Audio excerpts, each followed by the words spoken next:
Good afternoon, ladies and gentlemen. I'll start with an acknowledgement. It's Friday afternoon, we're in a small room and it's been 2 hours since you had a source of caffeine to activate your brain. So I'll keep it short and I'll have some pictures and maps and graphs to sort of like, keep your attention to it. So what is my PhD research? I'm part of a research project called APCOLAND, and that studies the effect of large agricultural investments on the local communities. What are large-scale agricultural investments? I will explain later. But what we did is it's actually a three-country comparison between Mozambique, Kenya, and Tanzania. But I only have results of Mozambique and Kenya, so I'll present that. Basically, what we did is we identified zones where there were large agricultural investments in Kenya and Mozambique. We made one food system, as we call it, a geographical community surround that is in immediate presence of the investor. This is basically like a plantation, like a tea plantation or a soya plantation, whatever. And we made a control size, and then we sort of like compare the two research lines with each other to find out what effects are the investors on the community. So we did in these two countries, we did about 1,050 food security and livelihood surveys. These are quite large surveys, about 1,500 variables, like 2 or 3 hours that we deeply interviewed people. And then I also did like about 300 interviews with market sellers and so forth to sort of map the food system operationalized here as production, distribution, consumption, and sort of the government arrangement that keep that whole system together. So what is land grabbing? There is quite a debate about, starting from 2008, about a rush for land. There was the rising food price crisis in 2008. There was a lot of capital that moved out of the financial markets, and land became quite of an interesting investment opportunity because of its speculative potential, because of its productive potential, and because it was lowly correlated with volatile markets. The research has been quite overhyped. There was quite a rush of land, and people were speaking about, Oxfam said it's 80 million hectares of land that's been transferred from developing countries to rich investors. It's actually quite a lot less. The land matrix of maps that speak about 42 million hectares. It's really a lot of land. And it's even like a lot of these land is actually not even in production, but that doesn't mean that the impacts and so forth on the local communities are not real. For example, they can already be dispossessed of the land, but then the project cannot follow up because of changes in terms of commodity crop prices. For example, if you would have an investment plan for Yatropa, the price of Yatropa or biofuels has not been cost efficient. So a lot of these projects has not come to production, but the effects to the communities, land dispossession and displacement has been quite real. So this is already data that we have. So what we can really say is that there's actually a lot of displacement of small-scale farmers. So these investors, they come, they chunk out quite a lot of people's land. These are sort of, can I use this? So, for example, in one zone in inno4sd in Mozambique, where about 45% of the households that we interviewed lost land to large agricultural investments. But it really differs according to region, because in Mozambique you have really land dispossession, in which small-scale farmers are chucked out of their land. In Kenya, it's very different. In Kenya, while this is land loss, but this has many reasons. For example, he was old, or the household was old and sort of sold off their land, or migrated out of the area, or a member migrated out of the area. In inno4sd, all of this is actually caused, and in Monapa and Nguruwe, is all caused by large agricultural investments. In Kenya, it's actually mostly rising costs of land. Land becomes very expensive because of population growth and so forth, and that's why people are actually not able to lease off their land. In Mozambique, people got dispossessed by investors. In Kenya, investors do not really take land because they more buy the land from urban elite that grab the land after independence. So no small-scale farmers are dispossessed, but we suspect that they do have an impact on land prices, because they sort of take away land off the market for the neighboring communities. One of the arguments why we were going to research large agricultural investments is that if you look at South Africa, because of its particular history of apartheid and colonialism, its food system is very different from the rest of Africa. You basically have here large agricultural operation that supply centralized distribution channels. Supermarkets here are quite strong and have a sort of dominant position in food distribution. In the rest of Africa, it's quite different, in which you have the majority of small-scale farmers. For in Malawi or Zambia, for example, 60% of the population is engaged in agriculture, or 60% of the population derives their livelihood from agriculture. In South Africa, that's far less. So what we would sort of like suspecting is that you would have, with these investors coming in, moving into areas, you would have a South Africanization of the continent, in which certain dynamics of the food system of South Africa would be reproduced within these countries, because these investors have particularly farming production system, and particularly investment and business models. For example, they are large-scale monoculture, heavily mechanized, heavily input intensive, and they are mostly for the export market. So what we would suspect is that when an investor moves into an area, we would presume that people, they generate some sort of employment. People working at these farms would then actually go self-produce less of their diet and would move to the market to purchase foods from the market. And in that, these foods from the market would be very different from the food that they self-produce, and you would have some sort of a snowball effect of dietary change and market and structure change.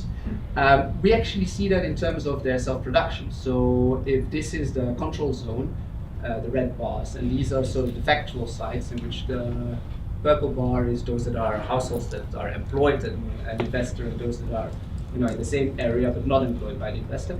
Clearly see that if there's no investors running next to you, that you're actually self-producing a lot more of your food yourself, and that those that do not do that, that are at the investor side, actually buy a lot more of their diet from market channels. But this is this is sort of the share of self-production in the diet. This is sort of like, we asked each of them, like in 16 food groups, have you eaten this food group yesterday? Have you how many days have you eaten it in the last month, and so forth, which are quite standard food security questionnaires. There is actually no difference among the different groups. So while there is some sort of a shift from self-production to market purchase in the factual sites, there is actually not a shift in diet. People are still eating the same. And in Mozambique, that actually means a very low diversity compared to Kenya. There's also no significant shift towards like more oil and fat or sweet consumption that the literature would suggest that you would do. If people are self-producing less and more buying from the market, they would also buy different goods that will be more processed, more saturated in oil and fat, and therefore you would also have your weight changes and so forth. These are dynamics that we see actually in the rest of Africa, like BMI and so forth is very much rising in Africa. The same as, South Africa being again the front runner, where 70% of women are overweight and 42% are obese. There are certain trends and so forth in urban cities in Africa that sort of is reproducing these dynamics of weight gain. So the policy relevance of this. Governments in Africa a few years ago were actually very much actively supporting and attracting investments, and sort of going out of their way to invest, to attract this capital, because they saw that as a way of, first of all, there's quite a lot of discrimination against small-scale farming in Africa, particular countries, but they also saw this as a source of revenue, because Africa, for example, imports quite substantial amounts of their energy needs imports. Although a majority of their workforce is in agriculture, they actually don't produce the food necessary to feed to eat. So they saw this as a way of gaining foreign currency. And the World Bank was very much onto that idea and said like, yay, because it increases livelihood opportunities, decreases the food security of the nations, and then you had exactly the opposite debate or arguments by land rights activists or by certain local communities that said, no, actually you're destroying livelihood, you're destroying food security, you are taking away land from small-scale farmers and therefore undercutting the food system of Africa.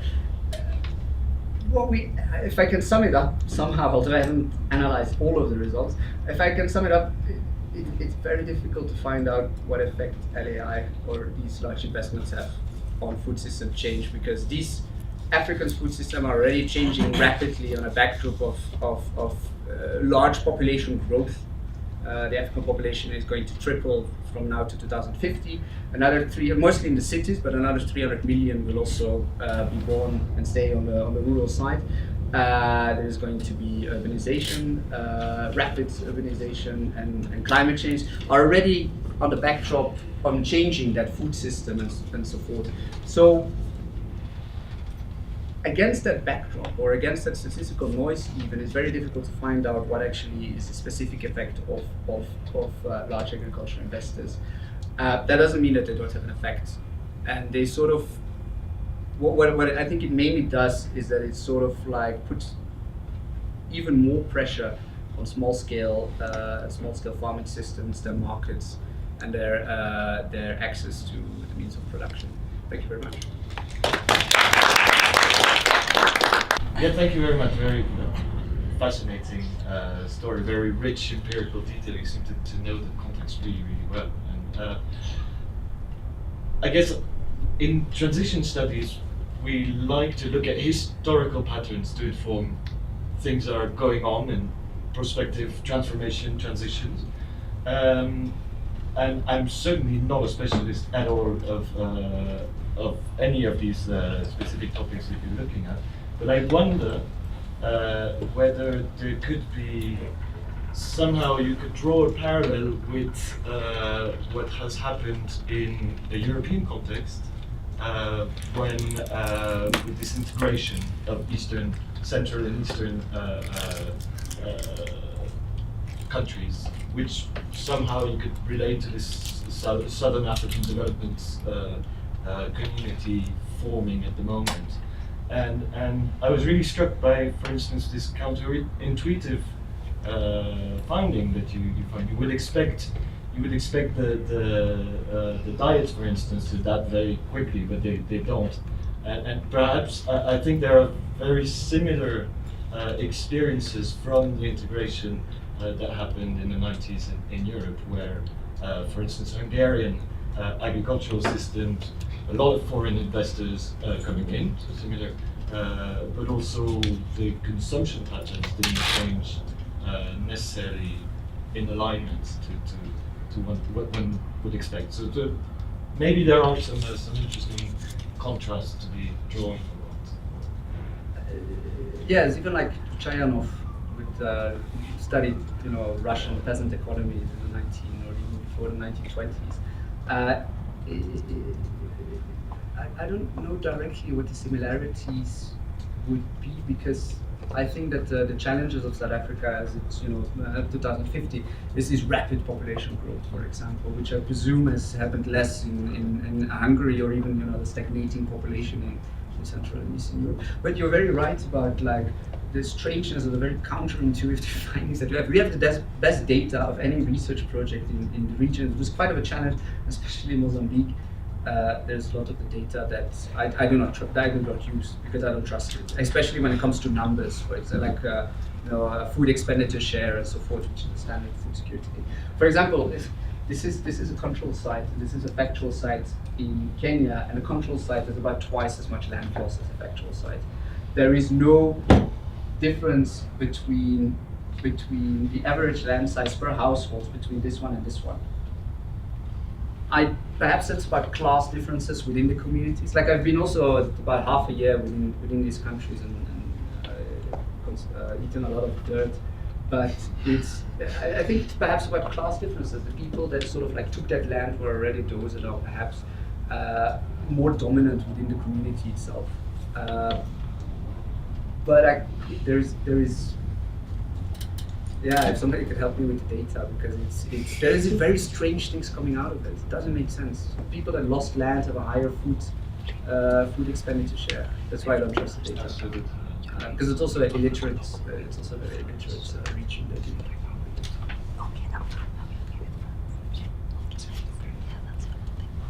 No questions? Am I the obstacle between between you and the coffee break? Fair enough.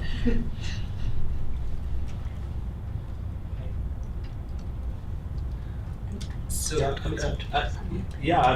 it's fascinating. I don't necessarily have questions because the field you're finding is interesting that there are no obvious, it's a finding that it's not we can't jump on the train and say bad agriculture, and so that's a good finding.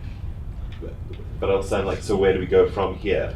In a way, because we have this ingrained notion, and from my perspective of South Africa having to be careful about not colonizing Africa, with its food system, its urbanization style, and its form of development.